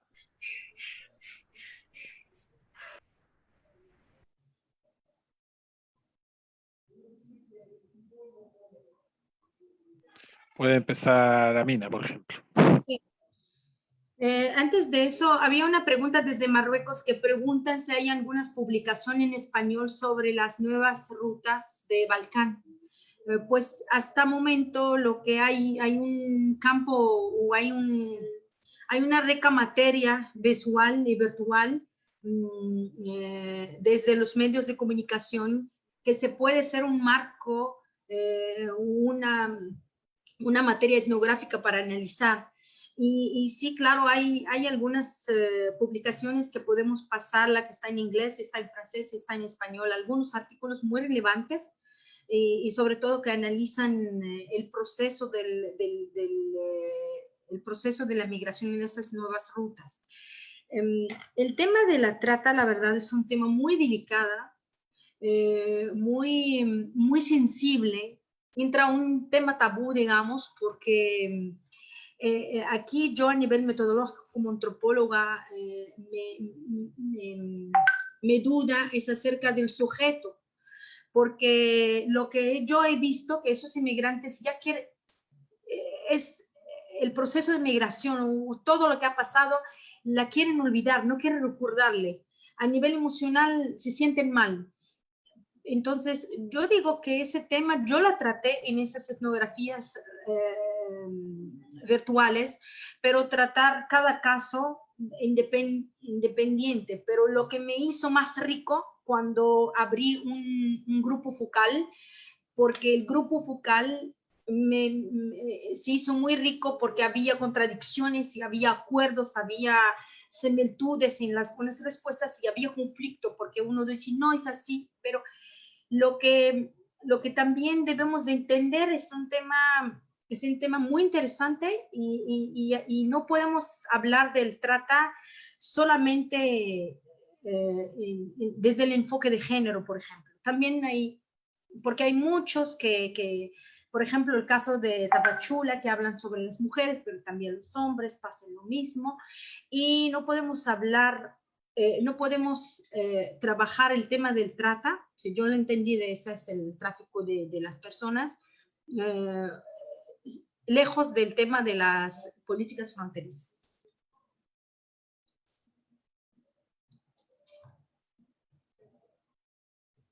Gracias, Sergio.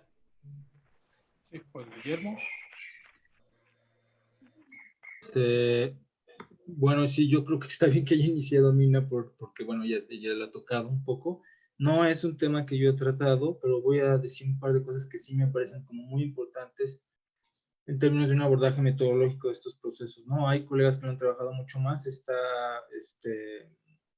un colega en Tamaulipas que ha trabajado, este es uno de sus ejes, un colega español, Iscara Palacios me parece que es, y que ha tenido una serie de proyectos muy, muy interesantes, ¿no? Y yo lo que diría son, retomando un poco de lo que dijo Amina, son varias cosas. La primera es, me parece que abordajes como el de la autonomía de las migraciones permiten tener perspectivas más amplias respecto a este tipo de procesos de movilidad tan complicados, por varias cosas. Los procesos de trata de personas, uno de sus componentes sin duda tiene que ver con la movilidad en diversas circunstancias, pero también tienen que ver con los procesos de enganche, que también tienen un carácter a veces forzado, a veces no, o sea, a veces se engañan las mujeres, a veces no. Esto lo han dicho personas como Iscara Palacios. Y entonces, lo que habría que identificar, me parece, son tres ejes fundamentales. Primero es las personas que sufren este proceso, y que además es un proceso muy, muy violento. La segunda tiene que ver con estos actores que no son propiamente actores subnacionales, sino que son grupos de, o sea, corporativos criminales, por decirlo de alguna manera, grupos criminales. Y por otro lado, lo que decía Mina, cómo se enmarca todo esto dentro de los procesos y los regímenes fronterizos y de irregularización, ¿no? Entonces, como que tienes varias aristas. Y aquí sería pertinente ver desde cuál es el interés que se tiene, ¿no? Pero no puedes contemplar estos procesos, es decir, no puedes pensar solo en trata si no contemplas a las personas que sufren estos procesos de privación de la libertad, de movilidad forzada, etcétera, pero tampoco los grupos criminales y menos los procesos de producción de irregularidades, ¿no? En términos de los papeles migratorios. Y yo creo que también habría que analizarlo en términos de los procesos de economías criminales, que aquí hay varios planteamientos interesantes de diversos autores en términos de que estos también son procesos que tienen carácter regionales y transfronterizos, ¿no? Transnacionales propiamente. Y que además se valen, esto sí es algo que han explorado varios autores, de cómo justamente los procesos de irregularidad también permiten que el migrante tenga condiciones muy, muy complicadas de vida, muy, muy adversas.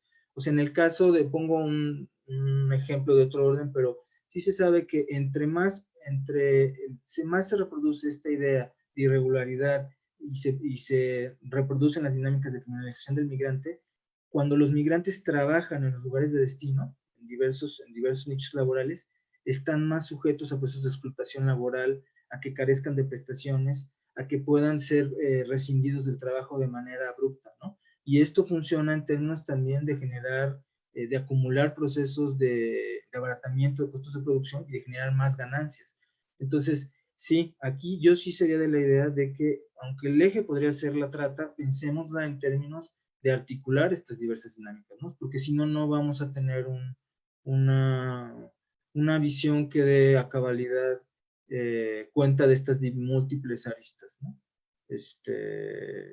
Y bueno, remitiría a colegas que sí lo han trabajado, que hay varios, ¿no? O sea, está este colega que les digo, me parece que es en Tamaulipas, Iscara Palacios, pero también hay otro colega en la Universidad de Nuevo León, que tiene un amplio trabajo en este tema. Es un colega hindú, ahorita no recuerdo el nombre, pero bueno, si quieren al final del conversatorio lo tratamos de conseguir, ¿no? Gracias, Guillermo. Bueno, vamos a pasar a la siguiente pregunta para ir cerrando este bloque. Saludos al maestro Modesto Baquiax Barreno, quien pregunta a Robert, ¿problemas que ocasionan la ruptura social de la migración en Estados Unidos y la red que forman los migrantes para mitigar el COVID-19 utilizando sus propias medicinas naturales? Del uso de medicinas naturales por los migrantes en Estados Unidos. Exacto. Ajá, sí, sí. No sí, sé de esto. una ruptura social entre la red que forman los migrantes para mitigar el COVID-19 utilizando sus propias medicinas naturales, efectivamente. Sí, no sé mucho de esto. Sé que los migrantes indocumentados en muchas partes del país no tienen el acceso al cuidado médico, a la salud pública, pero no sé qué están haciendo, honestamente. No debo comentar sobre este tema. Gracias, Silvi, gracias. Pero Amina sí. Sí, sí. En el caso de Europa, como los inmigrantes tienen mucho miedo y tuvieron mucho miedo del COVID, entonces lo que pasa es las recetas transnacionales a través del teléfono. Y estaban haciendo las recetas tradicionales para curar el gripe, la tos, el calentura, con cosas, digamos, de plantas. Eso sí, ha estado un tiempo de mucha presión, sobre todo los dos primeros meses en Europa. Sí, eso sí.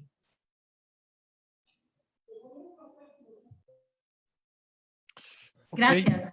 Pues dado que el tiempo apremia y la verdad que no terminaríamos nunca de conversar sobre distintos aspectos, vamos a pedirles a Mina, a Robert, a Guillermo, que nos puedan hacer un pequeño cierre en unos 5 minutos, pongamos máximo por cada uno, alrededor de, bueno, las reflexiones que ustedes nos quieran compartir en base a esta conversación, en base a asuntos pendientes, agendas hacia el futuro. Dejamos estos 5 minutos libres por persona. Adelante, si quiere vamos a empezar al revés de cómo empezamos. Primero Amina.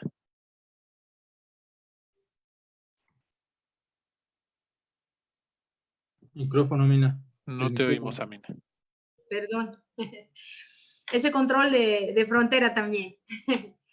El tema de hoy, que la verdad es un debate relevante, es un debate actual que se necesita una visión multidisciplinaria, multimétodos, y también se necesita comparación entre varios contextos para entendernos bien. También el tema de las rutas, fronteras, con todos los problemas que hemos hablado de discriminación, de derechos humanos, de los riesgos de salud, los riesgos de la seguridad de las personas, la economía, la autonomía de los inmigrantes, etcétera, son problemas permanentes, pero hoy en día están tomando, en este mundo global, están tomando otros aspectos que necesitan analizar desde una mirada crítica. Y por fin yo lo que quería aquí poner énfasis, lo que está pasando hoy en día en las fronteras nos da unas herramientas más para hacer una crítica bien estructurada hacia el sistema neoliberal.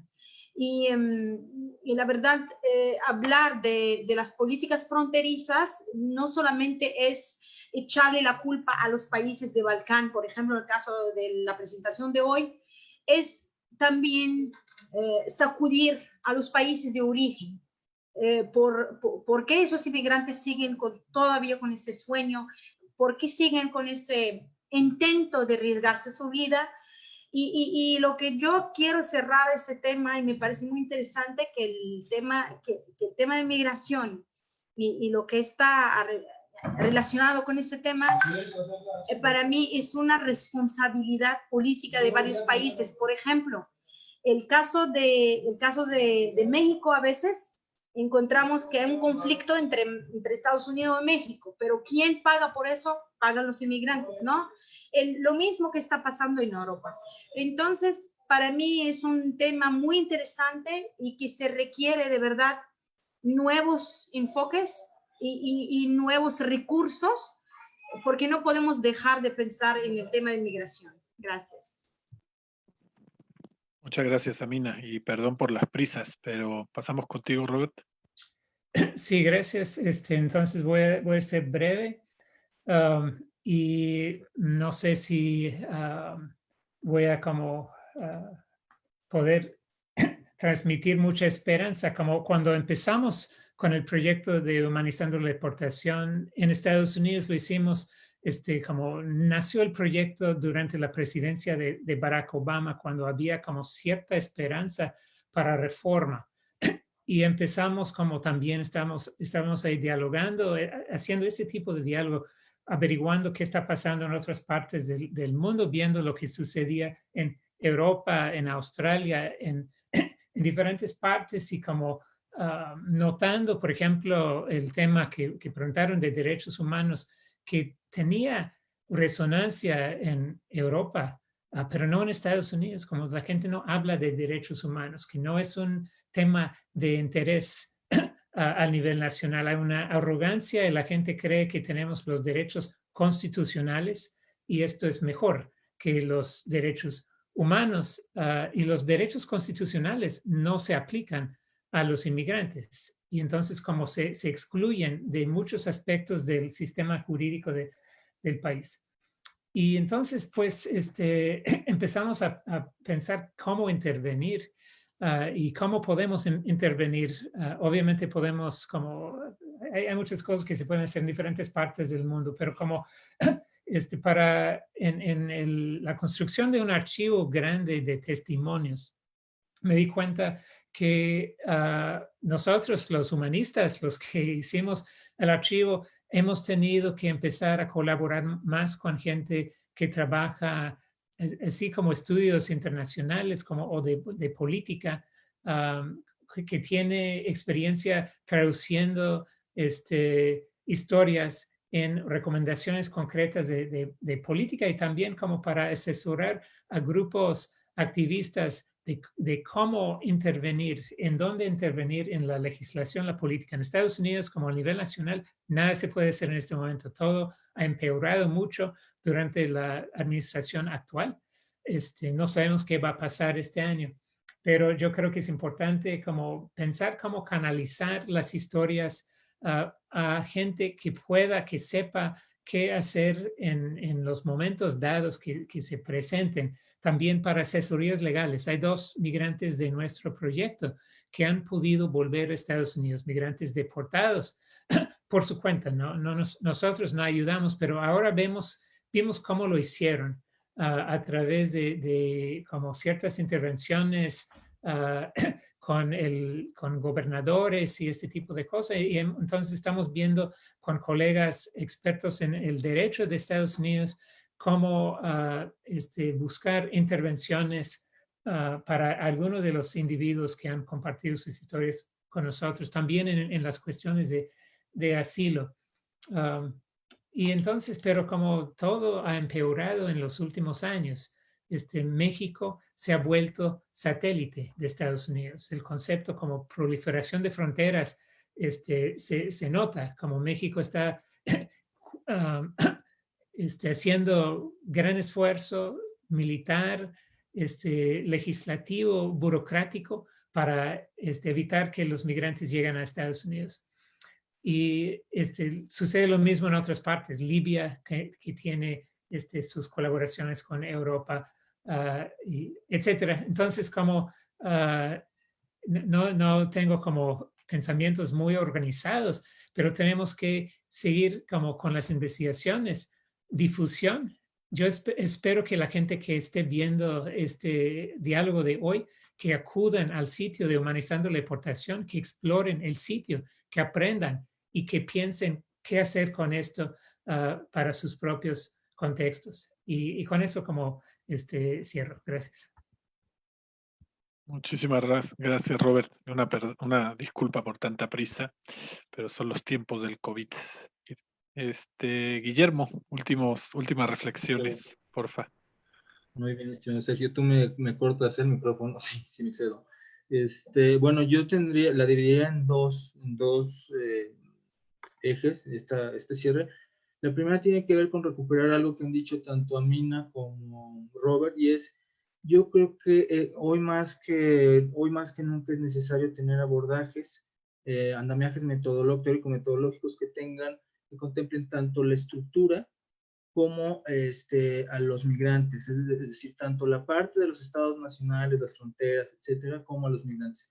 Y en este sentido, me parece que es fundamental entender que los migrantes son agentes sociales con agendas políticas, ¿no? Y con capacidades de remontar situaciones adversas, ¿no? Que son mucho más allá que estadísticas, no son solo individuos que tienen cálculos racionales en términos de elecciones de corto, mediano o largo plazo, sino son sujetos con una variedad de variedad de capacidades y de habilidades que las despliegan en sus trayectorias migratorias, y que las motivaciones de sus migraciones tienen una génesis social individual, pero también una causa estructural que no debe olvidarse. Ahora, en este sentido, yo creo que también es muy pertinente pensar las fronteras de manera mucho más histórica y en términos de procesos de producción político-jurídica, ¿no? Lo que vemos en el caso de la pandemia es un buen ejemplo de esto. Vemos que ya había una serie de acentuación de las retóricas nacionalistas del cierre de fronteras, que ahora la pandemia se ha vuelto el pretexto idóneo para llevar a cabo estas agendas de manera mucho más vertiginosa y acelerada, ¿no? Y en este sentido hay que pensar, me parece, dos dinámicas fundamentales. La primera tiene que ver con que los regímenes fronterizos no necesariamente obedecen, como dijo tanto Robert como Amina, al Estado-nación de destino, sino a un conglomerado de países que están envueltos en estas situaciones, ¿no? El caso de Estados Unidos es muy relevante porque sabemos que tiene impactos directos tanto en México como en la región de Centroamérica. Es decir, la agenda migratoria de Estados Unidos se vuelve de manera muy clara un eje fundamental para la de los otros países. De ahí que tengamos procesos de externalización de fronteras y que ahora la frontera de Estados Unidos sea la frontera sur de México y así sucesivamente, ¿no? Y pensándola también como espacios, como territorios de violencia, ¿no? En el sentido de que justamente en estos lugares se acentúan las violaciones a los derechos humanos. Y en este sentido, a mí me parece fundamental que hay que cuestionar cada vez más la idea de regularidad, ¿no? La idea de regularidad es un resultado, un producto político que hay que desentramar, es decir, justamente habría que ver, ahora más que nunca, ver cómo estas legislaciones excluyentes se dan en términos de motivaciones ideológicas y políticas. Traigo ahora a colación, por ejemplo, las últimas modificaciones que se hizo al sistema de asilo en Estados Unidos y que tienen completamente una génesis, una motivación ideológica, ¿no? En términos de discursos nacionalistas y nativistas. Entonces, algo que es fundamental es entender que la ley es eso, pues es un producto histórico-social, y eso también ayudaría a dos cosas más, a continuar. A mí me parece que hay dos ejes que no pueden cejar, aunque sea el contexto del COVID. La primera es la denuncia. Me parece que la denuncia, incluso una denuncia articulada en términos de las motivaciones de los migrantes, pero también de los procesos que sufren, ¿no? El caso del Humanizando la Deportación me parece que es un caso interesante porque tiene estas dos dimensiones. Aunque el eje es el migrante, vemos estos procesos de exclusión que viven de distintas maneras. Y la otra son las batallas legales. O sea, así como se producen históricamente y políticamente las fronteras y las irregularidades, la batalla hay que darla ahí, ¿no? Me parece que estos abordajes pueden ser un insumo para pensar cómo abrir estos espacios de modificar estas situaciones. Y cierro nada más con una reflexión que me parece fundamental. Entendamos lo que dijeron también Robert y Amina, la situación de los migrantes ahora es todavía más precaria, ¿no? Están varados, su precarización se ha incrementado, los grupos que los ayudaban están rebasados, ¿no? Es el caso de muchos de los albergues en México, que tienen diversos grupos de migrantes, sobre todo los centroamericanos, y por otro lado la desprotección en términos de los derechos de asilo es también cada vez mayor. Entonces sí es un momento para pensar cómo podemos seguir acompañando a través de estos dos ejes, la denuncia y la batalla legal, cuestionando por supuesto el endurecimiento de las fronteras, ¿no? Denunciando que eso no es una medida que tenga, o sea, que es una medida que tiene agendas políticas muy claras y que no tiene que ver con intereses ni nacionales ni regionales. Pues muchísimas gracias, Guillermo, Robert, Amina. Una disculpa por la premura de los tiempos, se nos quedan muchas preguntas, muchas reflexiones, muchos detalles todavía por conversar. Nosotros vamos a ir cerrando, todavía vamos a ver el video de Amina que nos preparó, y yo solo quisiera, en un doble mortal hacia detrás, recalcar dos ideas que me parece que son transversales a todas las participaciones y que merece la pena que las sigamos teniendo en nuestras acciones, en nuestros imaginarios. Esa transformación de las rutas migratorias que muestra a las personas migrantes en una doble faceta, como resistencia a las políticas, resistencia a los muros, resistencia a las fronteras, y como reexistencia, porque donde haya esas políticas, muros e imaginarios parecen negar el derecho a ser o el derecho a importar, la acción de las personas migrantes muestra cada día que son y que existen, y es ahí donde la academia pues tenemos que tratar de encontrar los mecanismos para aportar justamente a esa resistencia y a esa reexistencia. Por mi parte me despido, les cedo la palabra a Rosario, todo muy a la carrera, y gracias por estar y por seguirnos. Un abrazo. Gracias, Sergio. Y efectivamente, aún en tiempos de COVID-19, vemos a los migrantes en su paso por nuestros países, entendiendo perfectamente que en la medida de que en los países de origen no haya oportunidades, se haya precarizado los empleos, la violencia, los desastres naturales nos siguen impactando tan fuerte, y principalmente la corrupción, nuestros connacionales van a seguir migrando. Así que muchísimas gracias a Mina, a Guillermo y a Irving, porque reflexiones nos sirven muchísimo, no solo a los que estamos en el ámbito académico, sino a las organizaciones sociales que nos acompañan, a estudiantes también que están con nosotros, a defensoras y defensores de derechos humanos, donde tenemos que articular nuestros esfuerzos, y esta es una semillita que ponemos como parte de la discusión. Muchísimas gracias, que tengan muy buena noche, y paso a Mina para que pueda presentarnos el video para cierre.